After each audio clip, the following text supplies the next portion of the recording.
Olá, meus amigos! Estamos juntos novamente para mais uma leitura comentada do livro Responsabilidade de Joana de Ângeles. Hoje, capítulo 10. Autoridade real. Eu o sou, o Cristo. Eu que falo contigo. João, capítulo 10, versículo 26. Veja que essa frase, né, eu o sou, eu que falo contigo, revela essa autoridade, né? Jesus tinha uma autoridade, a presença dele revelava, né, vibrava uma autoridade moral, ainda muito desconhecida por nós. Os bons dicionaristas definem a autoridade como sendo o direito ou o poder de mandar ou fazer-se obedecer. O problema da autoridade no mundo é de inevitável consideração, em face da forma pela qual é invariavelmente confundida com a prepotência ou a arbitrariedade. Veja que ela coloca a relevância da gente estudar o sentido da autoridade, porque nós tendemos a confundir com prepotência e arbitrariedade. Ter autoridade, né, como está aqui, né, pelo dicionário, é o direito ou o poder de mandar ou fazer-se obedecer. Então, se eu tenho uma autoridade, as pessoas me obedecem, né? Eu tenho um poder para mandar. A autoridade confundida com arbitrariedade, às vezes confundida com autoritarismo, seria você mandar de uma forma que não tenha critérios, que simplesmente é pelo seu desejo. Então, eu quero que seja assim. Geralmente a gente vê a autoridade dos pais sendo transformadas em autoritarismo quando os pais falam para os filhos que tem que ser do jeito que eles querem. Eu mandei, você obedece. Eu sou seu pai, eu sou sua mãe, então você obedece. Então não tem ali uma argumentação, uma base, um critério do qual se fundamenta aquela imposição. A autoridade é indiscutível. Pai e mãe têm autoridade sobre os filhos, eles são os responsáveis legais. Então, eles têm que realmente dizer para o filho, para a filha, o que eles devem e precisam fazer. Está no processo da educação e a gente fala da autoridade parental. Mas a gente vê muita confusão nesse sentido da autoridade. O que quer dizer realmente e como utilizar da nossa autoridade para fazer justiça. Nós estamos aqui para ser justos e bons. Continua Joana de Ângeles.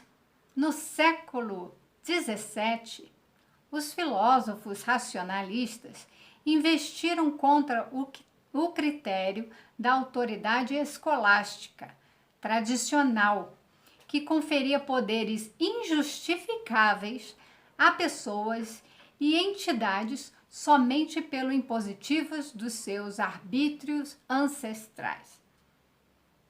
Então, significa que naquela época, os filósofos racionalistas, então, existiam o racionalismo, né, uma corrente filosófica em que tudo era compreendido pela razão, pelo uso da razão. Eles se colocavam contra, né, todos os pensamentos, todas as elaborações teóricas que valorizavam o uso da razão. Eles se opunham ao que a igreja pregava. Então, nós tínhamos ali um poderio da igreja que foi durante muitos anos, né, o catolicismo, ela tinha um poder inclusive junto aos reis, aos príncipes, e era um poder político, tá? E também econômico. A igreja se engrandeceu, mas esquecendo ali dos ensinamentos de Jesus para se aliar aos reis da terra para mandar, para ter poderes transitórios, poderes materiais, né, envolvidos ali com o dinheiro, com as posses, enfim. Esse uso da razão ia contra o que pregava a igreja, que estava ligada a um poder que era utilizado de forma arbitrária.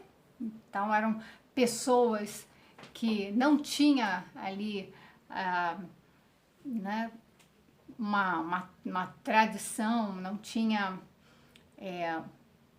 um critério, né? Na verdade, faltava um critério para que justificasse aquelas pessoas exercerem o poder de determinada forma. Então, ela fala de poderes injustificáveis, não tinha como justificar, simplesmente tinham, exerciam aquele poder, então elas contestavam.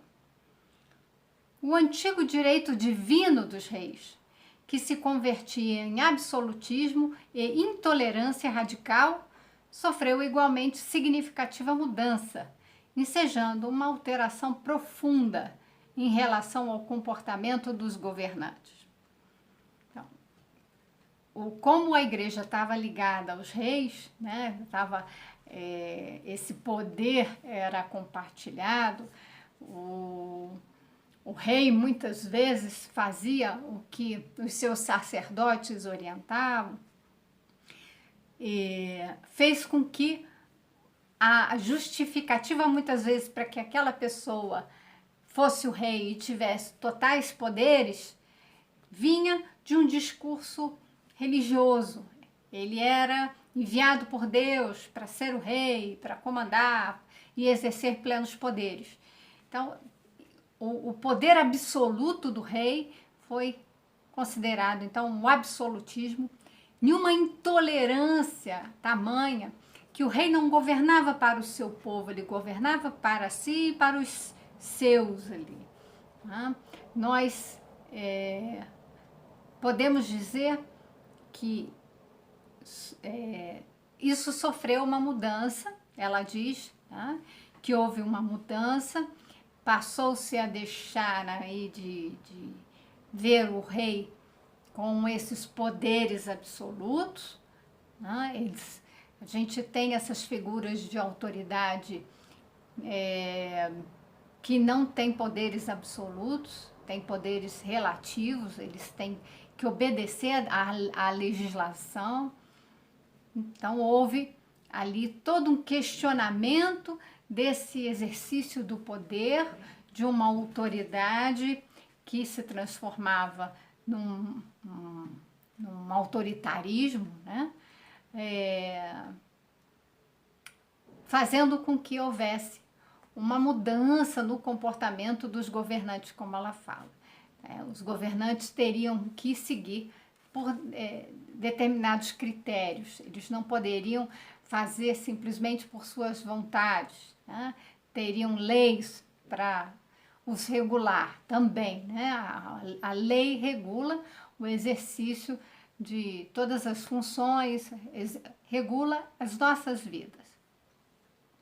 Sem embargo, ainda se vive entre os homens, especialmente os que dirigem, a presença do abuso de autoridade e de poder indiscriminado entre as atitudes permitidas e as geradas pela brutalidade. Sem sombra de dúvida, a gente teve essa mudança, mas ainda permanece, como nós temos o egoísmo muito exacerbado na nossa sociedade, não é de se admirar que pessoas que adquirem poder e elas o exercem de forma ainda muito abusiva. Então, elas passam do limite, o limite que é imposto pela lei. Então, muitas vezes, determinadas pessoas que, ao ocuparem o poder, né, algum cargo, elas exercem de uma forma até tirana, passando por cima de direitos já consagrados, né, passando por cima de pessoas, questões e até mesmo a lei. A lei que proibiria aquele tipo de ação. Ela coloca-se acima da lei. Então, isso ainda existe. Isso existe na nossa vida em sociedade, no mundo inteiro. Vivemos uma pandemia de um vírus, mas a gente, mais do que isso e de longa data, vive uma pandemia do egoísmo. O egoísmo ainda está sendo soberano no coração de muita gente. Então, por isso que a gente precisa fazer essa reflexão. A verdadeira autoridade prescinde dos aparatos e das injunções que delegam a força, armando as criaturas de violência como direito para a preservação da ordem em nome da justiça. Veja o que ela nos chama atenção, que a verdadeira autoridade, ela não precisa de aparatos, ela não precisa se armar, né, de violência, como se aquilo fosse um direito para preservar a ordem, em nome da justiça. Então, se usa em nome da justiça, em nome da preservação da ordem, eu utilizo de violência através de aparatos. Significa, por exemplo, a gente pensar que é preciso ter armas para poder estabelecer a ordem e a segurança, a defesa. Então, não precisamos de armas, porque armas significa matar, significa impor a violência. Então, o que ela fala está muito atual nas discussões de hoje. A crise de autoridade legítima no mundo, por faltarem os valores éticos que vivem sob o bombardeio inclemente da anarquia e da volúpia do prazer alucinado, que domina praticamente quase todas as comunidades humanas. Então, aqui ela diz que está em todas as comunidades humanas. Não estou falando da situação do Brasil, estou falando da situação no mundo, né, em que existe uma crise de autoridade. Tá? Então ela já começa. Há uma crise de autoridade no mundo. Por quê? Porque faltam valores éticos. Nós não pensamos para agir, e pensar é mais do que simplesmente decidir o que vai fazer ou não. É considerar a nossa ação na relação com o outro. O ser ético, ele nunca é um ser só. Ele é um ser para o outro, para o mundo, na relação. O ser ético, ele vai ter liberdade de pensamento sem ter a força ali da coação. Significa que não vai ter uma obrigação, você tem que fazer isso, porque senão eu te mato. Não existe liberdade. Tá? Então, a gente está sendo coagido.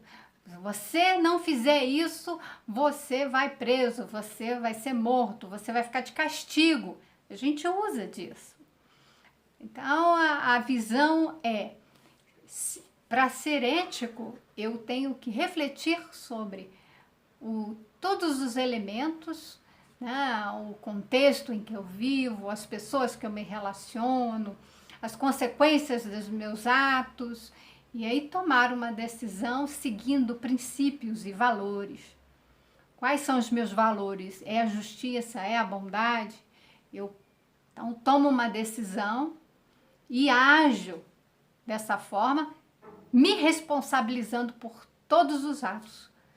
Então, há no exercício dessa autoridade a falta de valores éticos. Significa que eu não estou pensando nos outros nem nas consequências dos meus atos. Então, ela fala um bombardeio inclemente da anarquia e da volúpia do prazer alucinado. Então, existe ali todo um ataque, né? No lugar dos valores éticos, o que eu tenho é a vontade de fazer tudo o que eu desejo, sem limites. A liberdade, ela vem com responsabilidade. Não existe liberdade plena. A nossa liberdade, ela é regulada, porque nós pensamos nas consequências. É o que a gente ouve da doutrina, que semeando a gente colhe. A semeadura é livre, mas a colheita é obrigatória. Aqui o pensamento é: eu faço o que eu quiser, né? E seguindo o que? Meu prazer. É um prazer alucinado. A pessoa não pensa. A pessoa que está num estado de alucinação, ela não tem clareza do pensamento. Ela está envolvida em ideias distorcidas. Ela está iludida. Ela está seguindo por parâmetros que não são reais, mas ela até acredita que são. Mas são as pessoas que muitas vezes vivem em função da matéria, e a matéria simplesmente é um momento, uma passagem. Nós estamos aqui para a nossa evolução espiritual, não é para o nosso prazer corporal, material. Então, existem aqueles que entram no estado de alucinação, que distorcem a realidade e vivem em função dos seus desejos. E aí fazem o quê com a autoridade que exercem? Eles, se tiverem que passar por cima dos outros, passam. Por isso que é uma crise, e crise de valores, porque eu não considero o outro, eu considero somente a mim mesmo e os meus interesses. E com isso eu massacro a sociedade. Sempre causa espanto a força moral de frágeis mulheres, esposas e mães que enfrentam companheiros e filhos violentos com resolução firme e dedicação imbatível, mudando-lhes o comportamento agressivo e submetendo-os à força de sua ternura. A fragilidade espezinhada de Gandhi enfrentava os indivíduos e os grupos armados odientos, apaziguando-os sem uma palavra, bastando a sua presença compassiva ou seu jejum místico, aos quais todos se submetiam comovidos. Então, duas situações: mulheres, esposas e mães. Ela dá o exemplo que tem força moral. Vejam o que eu falei no início, de Jesus ser uma autoridade moral. A autoridade moral significa que tem valores e princípios ali que se impõem. Significa que aquela pessoa, ela é coerente com os seus atos, né? O que ela prega, o que ela faz, é tudo coerente com aqueles valores. Se ela é justa, ela age com justiça. Por isso que o amor, ele vence. Ele é a maior de todas as forças. A raiva, essa autoridade movida pelo ódio, pelos interesses pessoais, ela tem uma carga energética muito forte e destrutiva. O amor, ele também tem essa carga, só que ela é construtiva e ela é persistente. Enquanto o outro se esgota, ele tem um pico e se enfraquece, o amor se sustenta em si mesmo. Então, a força moral, ela sustenta em si mesma, porque você não tem o que questionar, né? Aquela pessoa age baseada nos seus valores. E esses valores, eles são alicerçados nas leis divinas. Eles são alicerçados na lei de amor. Isso sustenta. Os outros não. Os outros são baseados no egoísmo. Então, eles tendem à fratura. Eles não se sustentam. Eles mandam e desmandam e destroem, mas isso, como o amor gera amor e alimenta, né? A autoridade que não é baseada na moral, mas é uma autoridade baseada no egocentrismo, né? Nesse egoísmo, é uma autoridade em que como ela não cria ligação, ela não cria conexão, ela não respeita o outro se vê massacrado. Então, existe uma resposta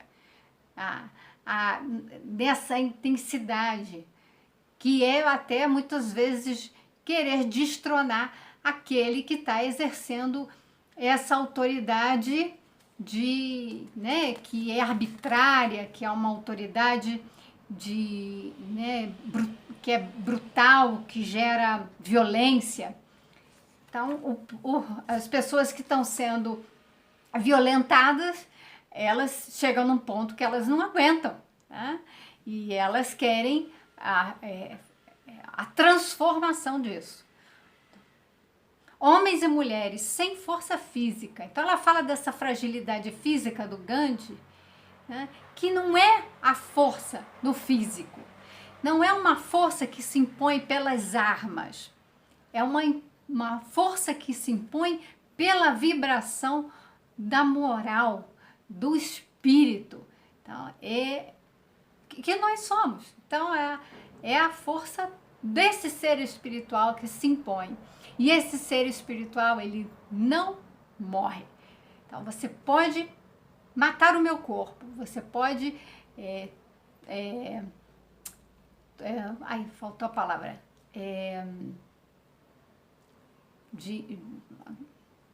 Torturar, era isso que eu queria. Você pode torturar esse corpo, você pode ferir esse corpo, você pode colocar esse corpo no auge da dor e do sacrifício, mas a alma ela se mantém intacta, tranquila, serena, na paz, que a gente fala muito, quando ela está coerente com os seus princípios, valores éticos, morais. Então, a força, né? Homens e mulheres sem força física e sem exércitos conseguiram, por mais de uma vez, mudar o curso da história, orientar vidas com essa autoridade sem despotismo que somente o amor logra proporcionar. Quando Olarico, o rei bárbaro visigodo, aprestava-se para destruir Roma e ceifar as vidas de seus habitantes indefesos, Agostinho de Hipona, com a autoridade da fé que exemplificava, foi ao acampamento do terrível conquistador e pediu-lhe para poupar a cidade e os que ali viviam, conseguindo livrá-los do trágico destino. Veja bem que nós temos aqui Agostinho de Hipona, Santo Agostinho, a autoridade moral dele. Então, ela coloca bem aqui, ó, a autoridade da fé que exemplificava. Não adianta ter fé sem exemplificar, sem as obras. Então, a fé sem obras não é nada, né? Então, a nossa fé com obras é que nos dá autoridade moral. Somos aquilo que fazemos. E aquilo que fazemos, então Agostinho foi lá. Com toda a sua autoridade, claro que devia estar cercado ali dos espíritos bons, vibrando para que aquele acontecimento não se desse, porque ali a pessoa, o rei, era um rei bárbaro e iria usar da sua autoridade, do seu poder para destruir. Ele veio com um amor para construir. Anchieta e Nóbrega, sem qualquer força exterior, fizeram-se reféns voluntários dos índios tamoios e, enquanto ali permaneceram, semearam a confiança, a paz e a fraternidade que os homens brancos, a posteriori, não souberam ou não quiseram preservar. Então, de novo, não é a força do físico, não é a força das armas, é a força do espírito. A brandura e a ação moral, em forma de exemplos de elevação espiritual, constituem os elementos vitais para a autoridade real.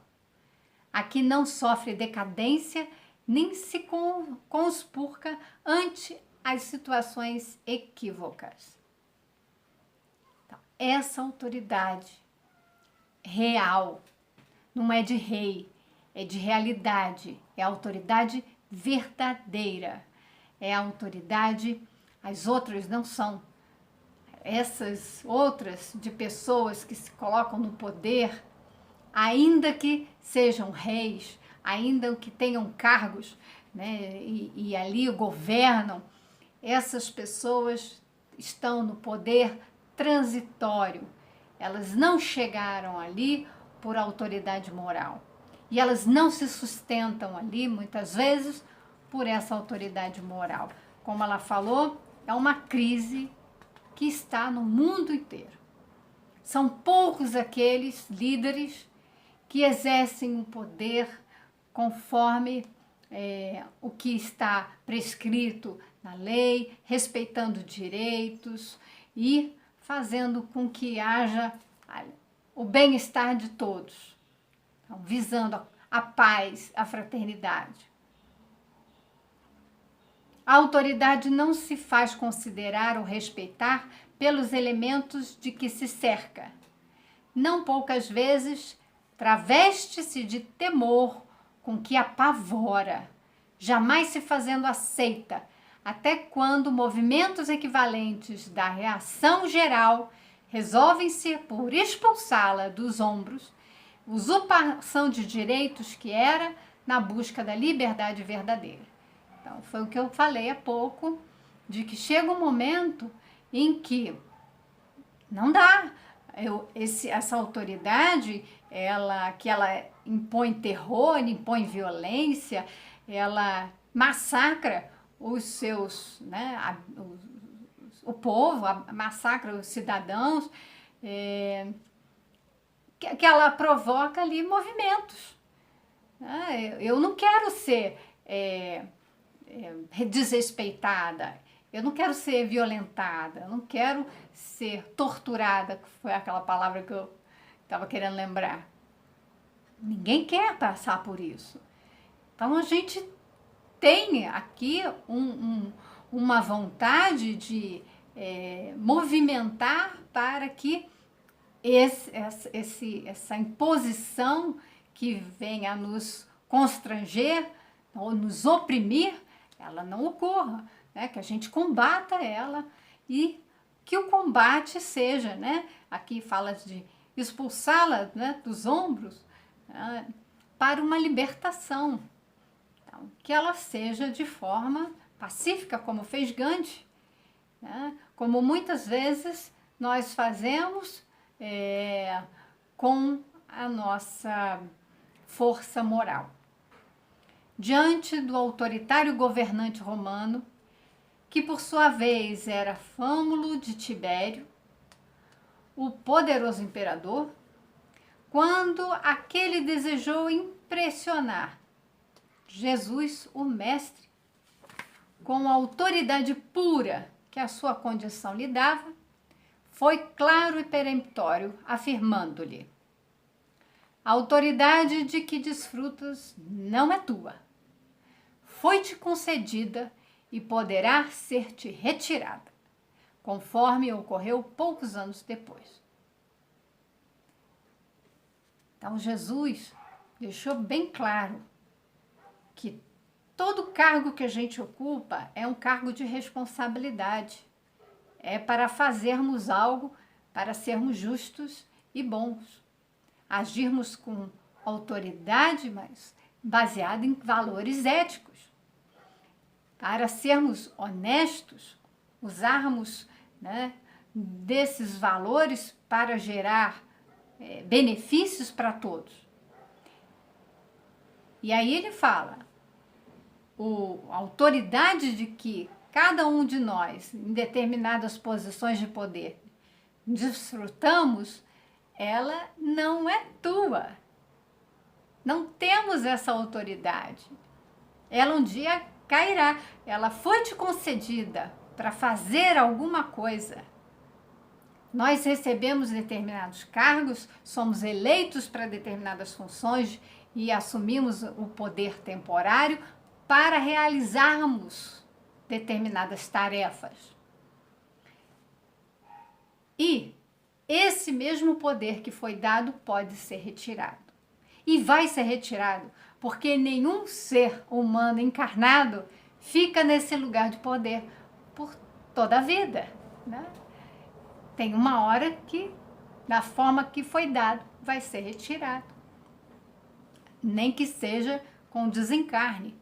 Nada daqui levamos quando chegamos quando regressarmos ao plano espiritual, nós vamos, de fato, nos haver com a autoridade que nós temos.